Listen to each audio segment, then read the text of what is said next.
Hello and welcome to this week's Retrieval Market Demo Day. Today's date is Wednesday, the 13th of April. And on today's schedule, we have Thomas from Myel talking about JS Graph Sync. If anyone's got any questions, put them on the Slack channel. And yeah, over to you, Thomas. Cool. I'll just go ahead and share my screen. All right, so yeah, we just made a first release of JS GraphSync, and it implements the version 2 of the GraphSync protocol, which is kind of the latest and should be out on Lotus. And so I'm kind of going to demo a little example. So it's basically end-to-end GraphSync. So it features a provider and a client. And so I have a little example that runs in the browser that can kind of demo the whole flow. And so basically, I'm going to run this against a very simple Go provider that is just to demonstrate the compatibility and everything. So we kind of have a Go provider that basically all it does is it runs a GraphSync host with a data transfer host on top of it. The data transfer allows us to do push transfers, meaning that instead of requesting content, you can request to send content to this node. So this node, all it does is very simple. It runs the P2P, the GraphSync exchange, and then the data transfer validation with very simple vouchers. And we have a block store, and so it just listens for content and just handles requests basically. So I'll just go ahead and run this app. So we have our app here. This is kind of like a very simple HTML React app that has a few forms and a few things, and that runs the GraphSync inside the browser. And I'm going to go ahead and start the provider, the Go provider, and copy the multi-address. So now we have a multi-address here.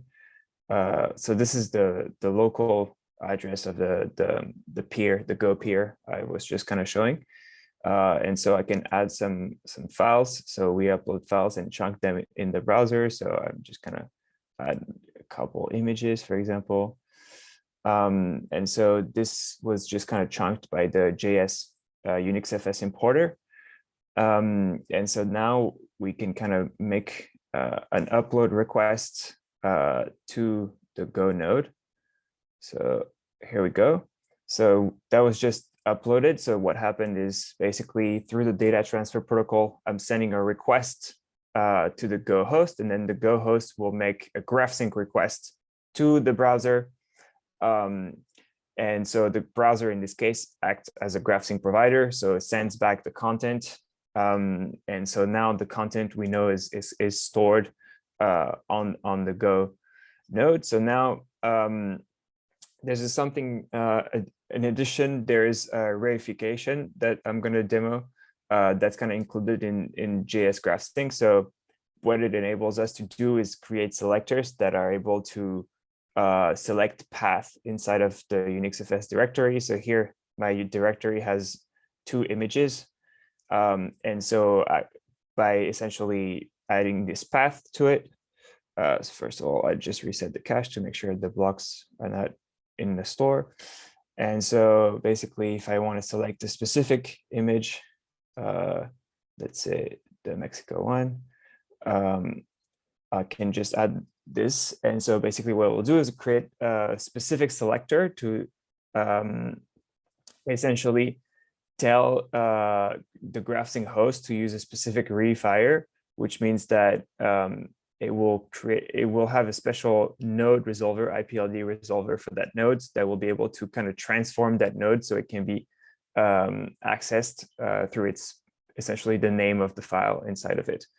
And so here we go. When we just do that, I should be able to just request. And so here we have, I just requested the image. So that just resolved that image from that node. And so it only got the blocks that we were interested in, which means that we've only got 3 megabytes of content. So yeah, so based on that, everything is kind of ready to install and import. You have kind of an example here. The example that I just ran is like kind of a whole demo, so you can see kind of how it works running against Go, for example. And so the API is kind of pretty simple. If you want to use it directly, you kind of have this. You just kind of have an example, simple, create your own libp2p host, then create the GraphSync exchange with the block store. So you can kind of use whatever block store implementation you want. In the example, I'm using kind of a block store implementation that's based on the browser cache API, so kind of the cache storage. But you could run one on IndexedDB or something else, whatever you're using. And so then essentially you have to just add the provider ID and its multi-addresses, like you would from your basic libp2p JS libp2p host.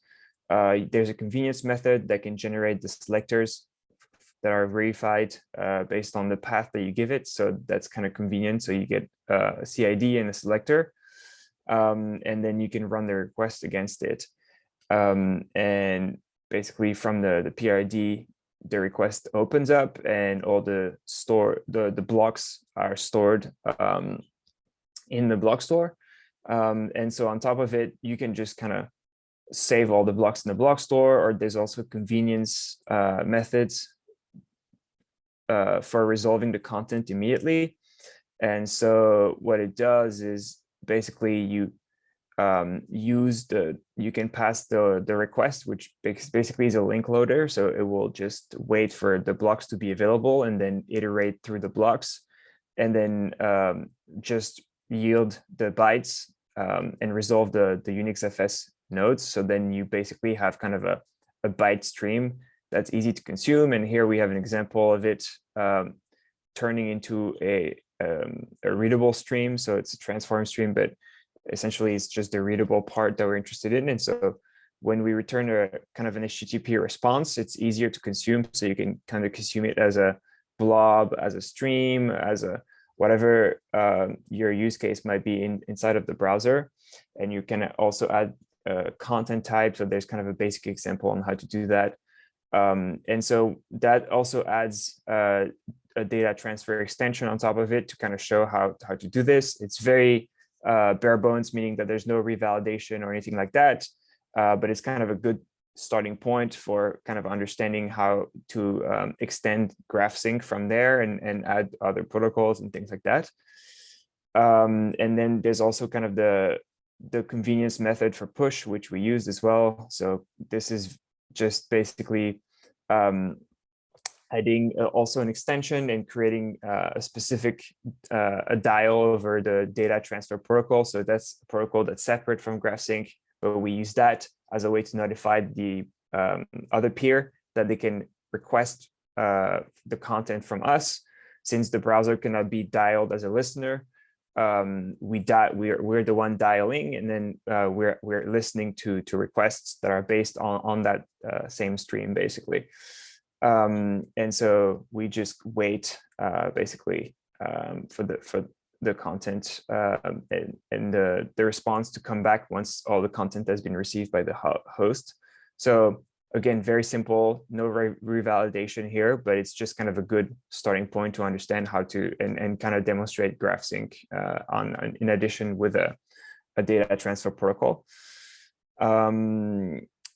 And yeah, that's kind of pretty much it. So you can also run it as a provider on Node.js. So since Node.js supports kind of a TCP and different transports, there's kind of an examples here in the test where you can kind of see just basic to creating two hosts, so like a provider and a client, and we're making requests, and so this is all on the TCP transport running in Node.js.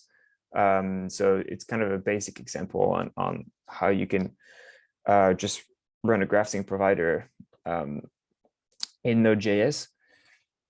I think this is about it for this demo. Let me know if you have any questions. I think we're definitely gonna add more convenience. It's very bare bones at the moment and only does the strict minimum. So yeah, happy to, you can open issues or anything like that if you want more features or things like that, because there's obviously a ton of other features that exist on Go GraphSync, for example, but we just decided to add them based on need, not to bloat everything right away with a ton of things, and just kind of actually make the features solve like real use cases and things like that. So definitely let us know. And yeah, that's it. Awesome. Thanks, Thomas. I suppose we have got a fair amount of time, so I think we can probably include questions on the recording, if that's all right. I got a few to kick us off. First question is just a clarification. Would you mind just kind of defining what reification is, just for people who might be watching? I think it's quite a specific term in this setting, is it? Yeah, I mean, I'm not an expert on the IPLD definitions, but my understanding it's basically a function that takes an IPLD node and that transforms it into a different IPLD node, basically. So you give it, essentially there's a name, so you for example, it could be UnixFS or it could be any type of advanced data layout, I think they're called. And so essentially you can say, when you see this kind of node, just transform it into this other advanced kind of node. So interpret it as, that's what the selector name is. And so that allows things like basically reading segments of like path inside of an array or things like that, when you can't do that with a regular selector method. So I'm not sure if my explanation is it's definitely a little complex if you explaining this to someone who doesn't really has no knowledge of like the IPLD prime system. So yeah. Okay, great, thank you. And then yeah, second other question from me, I know I asked this the other day, but just good to have it here, is do you see any differences in the implementation between the JS and Go GraphSync in terms of what you've done so far? Obviously not the features that haven't been touched yet. Yeah, I mean, I think what I've done so far is extremely simplified in the terms that like all you have is a block loader essentially, and that decodes the messages, and then you have a simple iterator that will just resolve those blocks as they come in, and then yields the bytes. So you could basically, we can create different types of iterators. For example, you could have right now we have a pure iterator that just yields the bytes, but if you wanted more metadata to understand, more about what blocks are coming in and the size of these blocks and things like that, you can also do that. And I think this is kind of things that we use, for example, if you have a more complex stateful retrieval protocol, such as the one for Filecoin, in which case you're interested in actually knowing how many bytes you've received, and at what point you are in the validation and the messages. So in that case, you would want a different type of iterator that would essentially give more information about the message that get received and not just yield the bytes. So I think it's really plug and play, which is really nice. You just kind of switch around what kind of iterators you want and just pipe through those. So you regardless, you will have an iterator that will just pipe the messages and then do something with it. So it's a little different paradigm from the Go implementation in that sense, but it's kind of very similar to what's already kind of standard with JS libp2p, because everything is async iterator. So it's kind of like, it follows kind of that aesthetic, that how, like this pattern basically. Okay, awesome. Yeah. Anyone else? Any questions?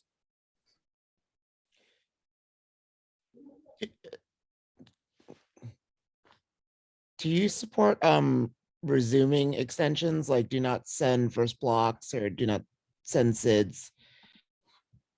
No, currently, no extensions. I mean, you can create extensions and add them in through the regular interface, but there's no method API for doing it. Basically, it's all it's very manual. You have to write something on top of it to add the extension.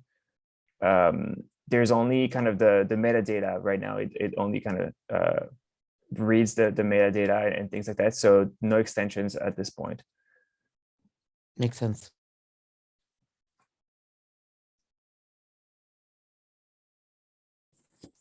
Yeah, so Hey, does Thomas, that I mean have a you've got question. does that mean Sorry, you've what? got a JS? Oh, let's go for Will and then William. Yeah, sorry about that. Do you have a JS implementation of the Unix FS reifier then? Yeah, it's a little different in that it doesn't transform the node into a reader in that sense. So it doesn't have the full byte slice kind of selector implementation, but so currently only does it does the pathing basically. So it's a reifier for selecting path inside the directory.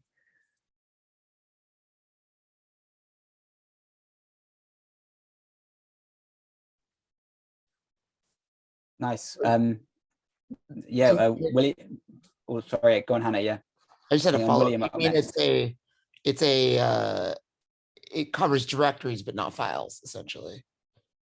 I mean, the file still gets resolved in that you just have to have a different type of selector. So instead of using a matcher, you can say select everything that's after it, basically. So that's kind of how I implemented it, is instead of because in the Go currently you just use a matcher and then that will be considered as a single node.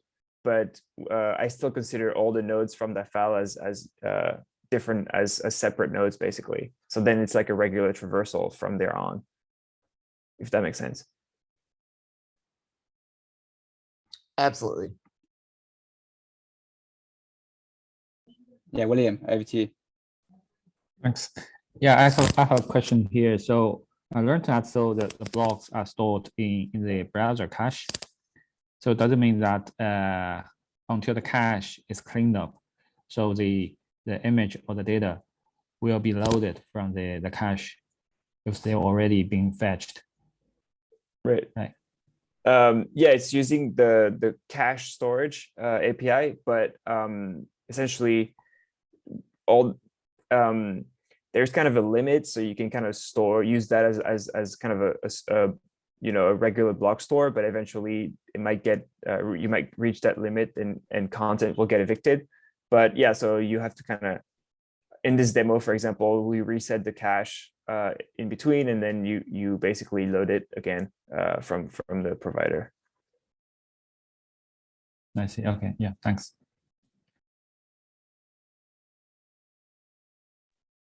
Cool. Any more questions?